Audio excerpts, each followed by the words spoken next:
Coach Howard here with Howard Elite Basketball. Today, I'm going to be showing you how to become a better defender. Let's go!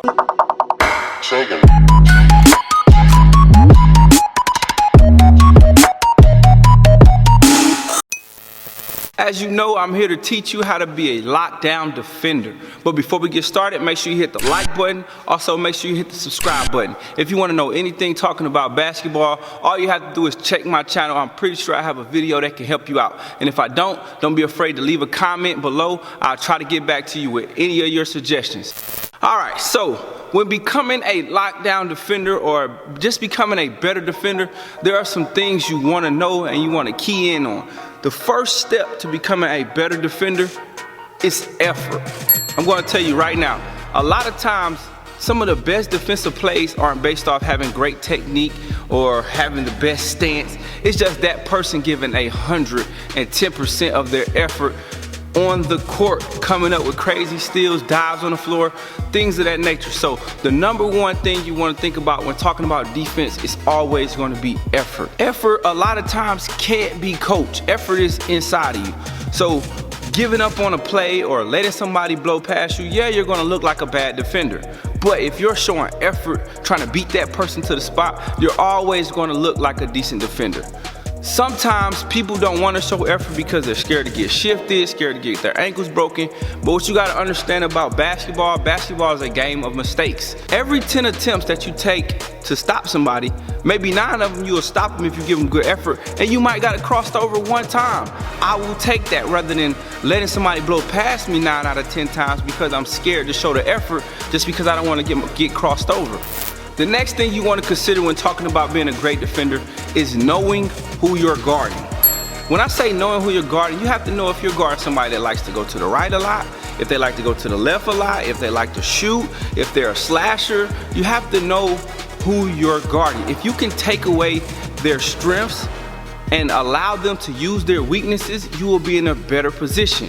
For example, if I have somebody I'm guarding that I know loves driving left and they're very weak on their right hand, I'll kind of give them the right. I'll give them a little leeway to go right to put them towards their weakness, but I want to completely cut their strength off. Do not allow them to go left at all.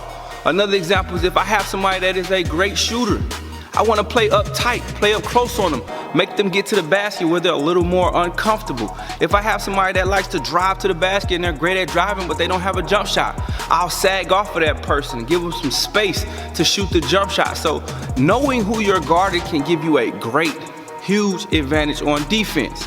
Now, giving somebody the left, like letting them go past you left, or giving somebody the right, I don't normally recommend it, and I probably would never tell my players to do that unless there's a certain situation where that person is extremely bad with their left or right. I like to stand, when I'm playing defense, I like to stay square to them and take away anything that I can. The third thing you want to think about when talking about becoming a great defender is getting into a great stance. All right, so you definitely want to, when you get in your stance, you want to have a great balance. Feet about shoulder width apart. You can have them a little bit wider, knees bent, and you want very active hands. You want your hands moving. That does not mean reach at every single ball that you see. I'm not saying reach. I'm saying keep them active, keep them up, keep them ready to intercept a pass, or if a crossover is right in front of your face, you could just take it. Keep your hands active. Now, when you're in your stance, and I know a lot of coaches teach defensive slides and sliding all the way up the floor. That's fine, but realistically, there's no way you're going to stay with a person the whole way by just sliding. Something you want to think about is your hips, okay? Turning your hips and being able to adjust to the person that you're guarding. For example, if I'm sliding and they're close to me, but as soon as they take off, I have to turn my hips and run with them, cut them off and get back in front of them so that I can get back into my defensive stance. I can't just slide while they're running full speed. You're gonna lose that matchup every single time. So what you wanna think about is knowing when to turn your hips and run and when to cut them off and get back in your sliding position. Coach Howard here, Howard Elite Basketball.